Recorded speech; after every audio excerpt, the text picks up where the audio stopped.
No handouts, old man. Pay or move along. I'm not running a charity here. The words cracked across the store like a slap, loud enough that the hum of conversation and the soft clatter of carts fell instantly silent.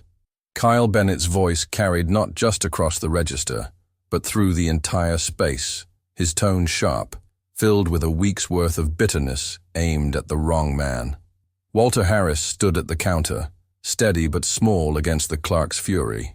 His field jacket hung neatly from his shoulders, his cap marked Veteran, U.S. Army shading eyes that had seen far worse than this. His hands, lined and strong despite their age, held a small handful of coins, exact change for the coffee, bread, and can of soup he had brought to the counter. "I have the money," Walter said softly, his voice firm but gentle, as if trying to remind Kyle, and the world, that this wasn't the kindness of strangers he asked for, just an honest trade. Kyle sneered, pushing the coins aside with a careless swipe. "Yeah, sure. Just like the last few who tried to pull one over on me. I'm done with this." The tension was thick enough to feel, a wrongness that filled the air, made the lights hum louder, made the space between heartbeats stretch long. Shoppers froze in place. A mother near the end of the aisle clutched her child's hand tighter. And at the edge of the scene, Anna Diaz lowered the bag of flour she had been holding. Her phone was already in hand, almost without thinking, recording the exchange as her heart pounded with outrage. A woman who had worn the uniform, who had given of herself to this town, who now spent her days lifting others. She saw in Walter not just a man being mistreated, but a brother in service shamed where he should have been honored. Her fingers flew, sending a quiet call across the town's invisible threads. A message, a truth shared. And outside, unnoticed yet, the first faint rumble of engines touched the air, the kind of sound that meant change was coming. The morning had begun with a softness that belied what was to come. Walter Harris rose before the sun crested the hills, his small home still wrapped in the quiet of dawn. The air was cool, touched with the scent of dew and the first blooms of spring. On his porch, he paused to fold the flag that had flown through the night, his hands steady despite the stiffness in his fingers. The cloth felt familiar, its edges worn smooth by years of careful tending, its stars and stripes a comfort he had long known. He moved through the small rituals that shaped his days, a bowl of seeds scattered for the sparrows that came to his fence like old friends, a moment's pause by the window where a photograph rested, the face of a woman long gone but never absent from his heart, and beside her, a picture of younger men in uniform, standing tall in a place far from home. His fingers brushed the glass as if the touch might bridge the years. Walter dressed with care. The field jacket, worn but clean, settled across his shoulders like a familiar embrace. The cap he set on his head bore the words Veteran, United States Army, the lettering faded but clear. In his pocket, he placed a small leather pouch, its contents, exact change for what he planned to buy, counted twice, not out of worry, but out of habit formed in a lifetime of making do without asking for more than he earned. The walk to the store was a quiet one, the kind of walk that lets a man feel the world as it wakes. The sun climbed slowly, casting long shadows across the sidewalks, warming his back as he made his way along the familiar route. A nod here, a wave there, small connections with neighbors who recognized him, though few knew the full weight of the miles he carried behind his eyes. The store stood just as it always had, a place of necessity, not pride.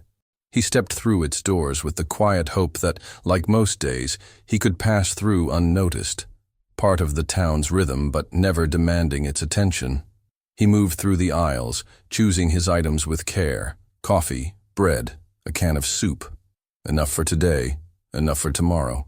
He made his way to the counter, his steps steady, his heart at peace. And then, in a breath, peace was shattered.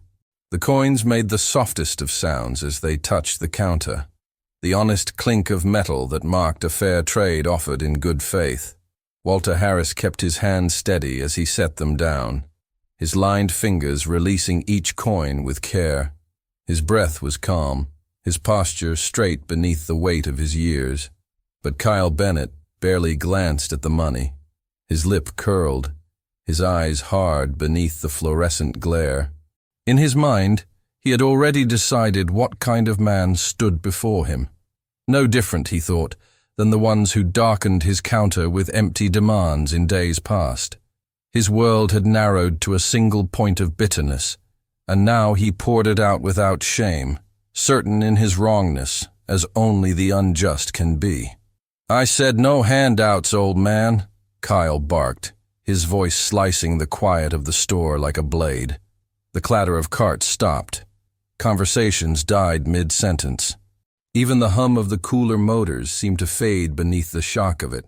Walter lifted his eyes, slow and steady, meeting Kyle's glare not with anger, but with the kind of steady dignity that comes from knowing you've done nothing to deserve shame.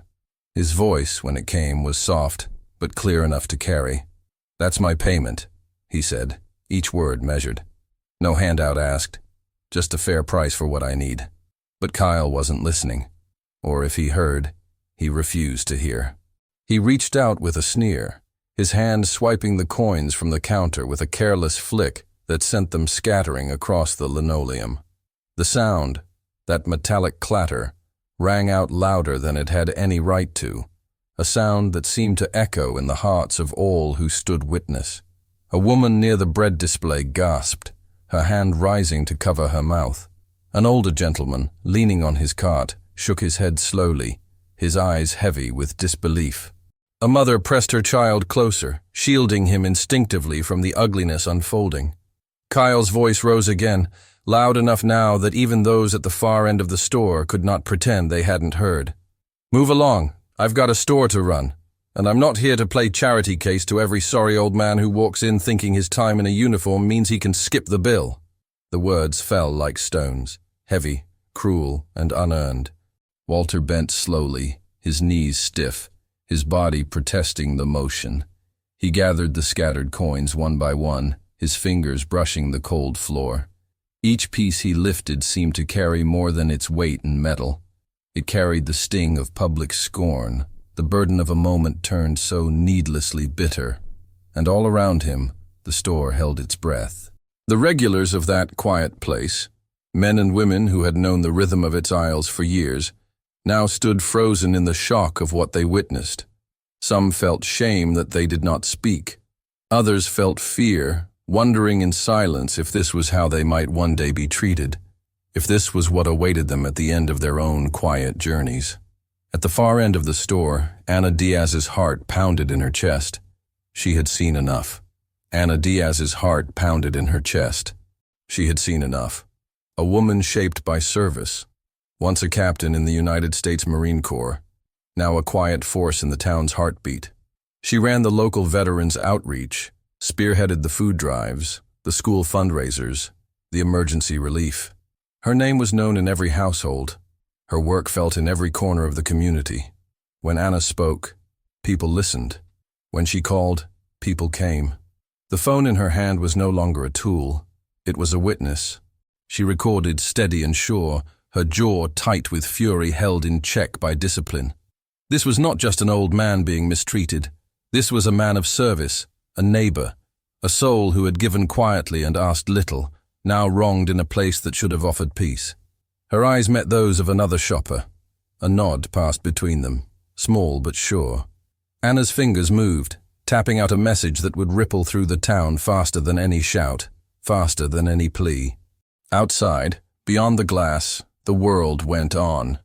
But the first low rumble of engines was now carried on the air, faint but growing.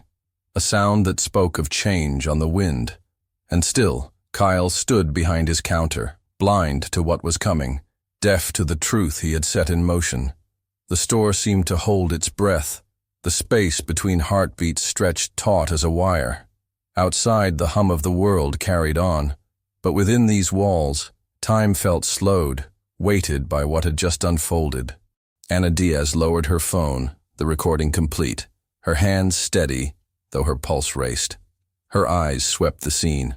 Walter, upright now, coins gathered, dignity intact despite the scorn thrown at him. Kyle, still behind the counter, his expression smug, as if certain he had done right. The shoppers frozen in the shock of witnessing a thing so wrong, it left the soul aching. Anna's fingers moved quickly, the instinct of command returning as naturally as breath. The message she tapped out was brief, no more than a few lines, but it carried all the weight of truth. She sent it across the web of connections she had built over the years. Veterans, first responders, neighbors, friends. People who had seen her stand at funerals, at parades, at food drives. People who knew when Anna called, it was not for herself, but for justice, for service, for community.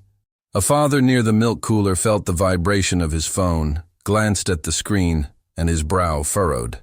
A mechanic in the parking lot looked up from his work, wiping grease from his hands as he read. A retired deputy seated at a cafe down the block set down his cup without a word, rising as if summoned by something greater than duty. And outside the store, the rumble that had been faint now grew louder, the sound of engines rising as trucks turned from side streets, as motorcycles eased into the lot. The first to arrive came without spectacle, a man stepping through the doors, boots scuffing the mat, eyes scanning the scene. Then another and another. Quiet men and women, some in jackets marked with patches of service, others in plain clothes, all bearing the same look, the look of those who stand between right and wrong and know where they choose to be. And among them were faces that knew Walter Harris. Not just the cap he wore, not just the jacket, but the man beneath, the neighbor who repaired a fence without being asked, the quiet presence who tended the grave of a wife gone too soon, the steady hand who'd helped lift a fallen child, who'd offered his place in line at the post office, who'd lived his life without asking for thanks. Seeing him shamed now only deepened the weight of what they had come to stand against. Inside, the regular shoppers watched as the tide began to turn. The mother near the checkout clutched her child's hand a little less tightly, relief softening the tension in her shoulders. The older man by the produce section straightened, his eyes moist with the weight of memory and gratitude. Kyle, still behind his counter, felt the shift but did not yet understand its source. His voice, when it came again, was sharper, louder, as if volume might shore up his crumbling certainty. "Everyone's making this a bigger deal than it is," he muttered, glancing at the growing crowd, a flicker of unease crossing his face. But the witnesses had arrived, and more were coming. The sound of engines grew louder still, filling the parking lot with a low, steady rumble, not chaotic, not rushed, but measured, deliberate, like a drumbeat of resolve. Trucks pulled in, engines cutting one by one. Motorcycles eased into place, their riders dismounting with the easy grace of those used to standing their ground. The doors of sedans and pickups opened, and men and women stepped out, some in worn leather jackets, some in denim, some in plain work shirts, but all bore the same purpose in their eyes. The bell above the store's door chimed again and again as they entered, not in a rush, but in a steady stream that filled the space with a quiet force. They did not shout. They did not need to. They took their places, near the registers, at the ends of aisles, forming a living wall of witness around Walter Harris. The store seemed to breathe with them, the air charged with something that was not anger, but certainty, a sense that what was right had come at last to stand beside what had been wronged. Kyle Bennett's gaze darted from face to face, his bravado faltering as the scale of the gathering became clear. He opened his mouth as if to speak, but the weight of the silence stopped him. He looked at Walter, and for the first time, seemed to truly see him, not as a nuisance, not as a burden, but as the man these people had come to protect.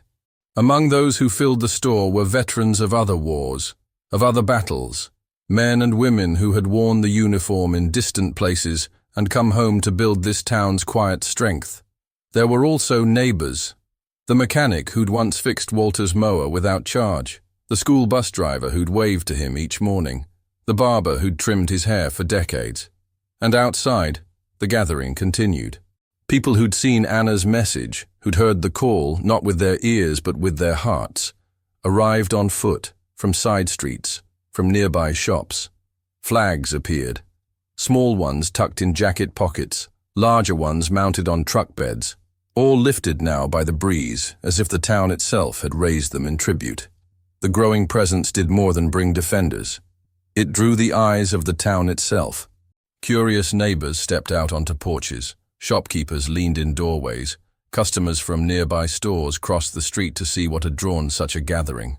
And as the crowd swelled outside the store, so too did the sense of gravity.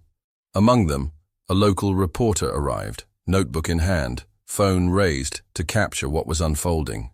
The moment that had begun in quiet injustice was now becoming something larger, something the whole town would see, something no one could pretend had not happened. Inside, Walter stood silent, his back straight, his coins once more resting on the counter. The weight of humiliation was gone now, replaced by the quiet strength that comes when a man knows he is not alone. And still, no one shouted. No one made a scene. The message was clear without a single word spoken. This man is ours. This man is honored.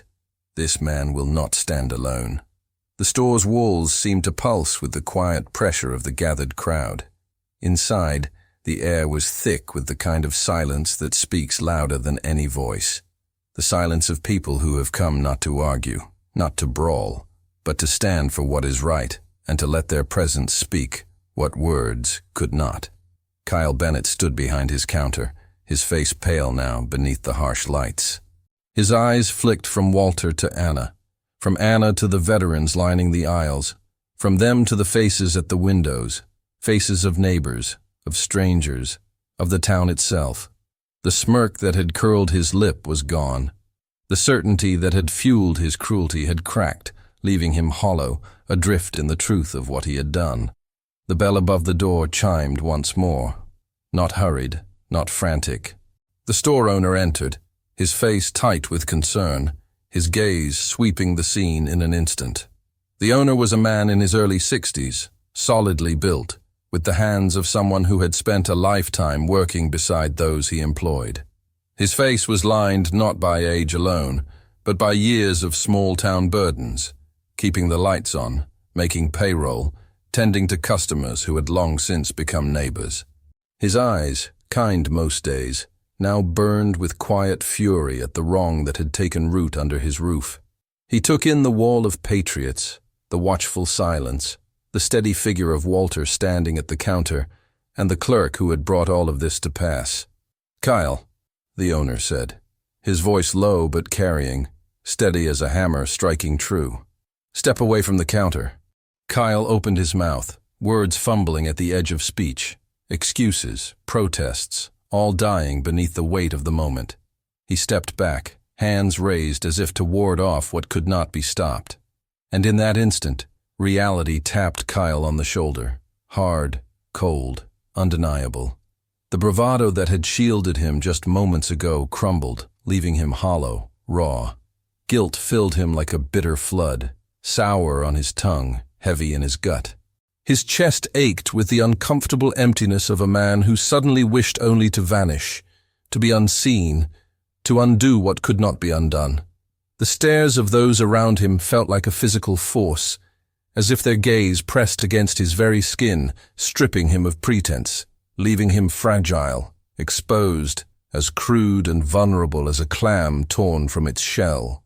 In their eyes he saw not hatred, but something far worse. Disappointment, quiet condemnation, the judgment of a community that had expected better. For a heartbeat he no longer knew himself.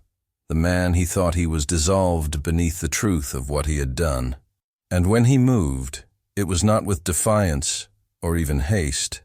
He slipped from the scene like dirty rainwater drawn into the gutter, carried off by the current of his own disgrace. The owner turned to Walter then, his eyes softening, his voice gentler. "I'm sorry, sir. This should never have happened." Walter nodded once, the gesture small but filled with quiet grace. The manager, who had watched from the shadows until now, found his voice at last, but too late. His apology was thin, swallowed by the righteousness that filled the space. Outside, the reporter's camera caught the scene, the faces, the flags, the truth of a town reclaiming its honor. Inside, the owner faced Kyle one final time. "You're done here. Collect your things and leave." Kyle hesitated, but the silence pressed him out. He left with his head low, his steps quick, the weight of the crowd's eyes on his back. And as the door closed behind him, the store breathed again. The air in the store shifted the moment Kyle was gone, as if a storm had passed and left the space cleansed but hushed. The silence remained, but it was no longer heavy with tension. It was the silence of a community that had borne witness to a wrong and stood at last to make it right. The store owner stepped forward, his boots solid on the floor, his face drawn but resolute. He looked at Walter, truly looked at him now, as one man should look upon another whose worth has long been proven. His voice, when it came, was quiet but clear, carrying the weight of apology, of recognition, of responsibility accepted. "Sir, I am sorry. This should never have happened under my roof. Not to you. Not to any man who walks through these doors." Walter inclined his head, the gesture small but full of meaning, the grace of a man who had long since learned to accept the good and the bad with equal steadiness. Ana Diaz stepped closer, her presence as steadying as a hand on the shoulder. She said nothing at first, knowing the power of silence filled with shared understanding. Around them, the veterans and neighbors who had filled the store began to relax, but they did not leave. They remained as witness, as guard, as promise. The store owner glanced at them, then back at Walter. "We'll be making changes," he said. "Starting today, a checkout lane dedicated for veterans, discount days, signs on the door to make it clear. All who served are welcome here and respected here."